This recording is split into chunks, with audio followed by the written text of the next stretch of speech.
என்ன காதலித்து ஏமாத்துன்னு இல்ல, உனக்கு தேநீர்ல அத கலந்து கொடுத்துட்டேன் என்று காதலியிடமிருந்து வந்த அதிர்ச்சி குறுஞ்செய்தி. கீழே கலந்து நத்தலை கொடுத்தா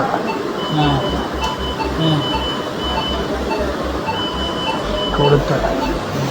விழுப்புரம் மாவட்டம் அரசூர் அருகே உள்ள கிரிமேடு தெற்கு தெருவை சேர்ந்த சட்ட கல்லூரி மாணவர் 24 வயதுடைய ஜெயசூர்யா அவரது வீட்டின் அருகாமையில் வசிக்கும் இளம் பெண் ஜெயசூர்யாவை காதலித்து வந்ததாக கூறப்படும் நிலையில் இது குறித்து அறிந்த ஜெயசூர்யாவின் வீட்டார் உடன் பேசக்கூடாது, அந்த பெண் தங்கை முறை என்பதால் அவளுடன் பேசுவதை நிறுத்திக்கொள் என எச்சரித்தார்களாம். இதனால் ஜெயசூர்யா பேசுவதை துண்டித்து விட்டதால் ஜெயசூர்யாவின் வாட்ஸ்அப் எண்ணிற்கு அந்த இளம்பெண் தன்னை படுகாயப்படுத்திக் கொண்டு புகைப்படத்தை அனுப்பி, நீ என்னுடன் பேசவில்லை என்றால் உயிரை மாய்த்துக் கொள்வேன் என மிரட்டினாராம். ஜெயசூர்யாவின் குடும்பத்தினர்கள் அனைவரும் சுப நிகழ்ச்சி ஒன்றிற்கு சென்றிருந்ததாக கூறப்படும் நிலையில் ஜெயசூர்யாவிற்கு தேநீர் போட்டு வருகிறேன், மொட்டை மாடிக்கு வா என அந்த இளம்பெண் கூப்பிட நம்பி சென்ற ஜெயசூர்யா அவர் கொடுத்த தேநீரை குடித்தாராம். மறுநாள் தான் இளம்பெண் இடமிருந்து அந்த வாட்ஸ்அப் குறுஞ்செய்தி வந்திருக்கிறது.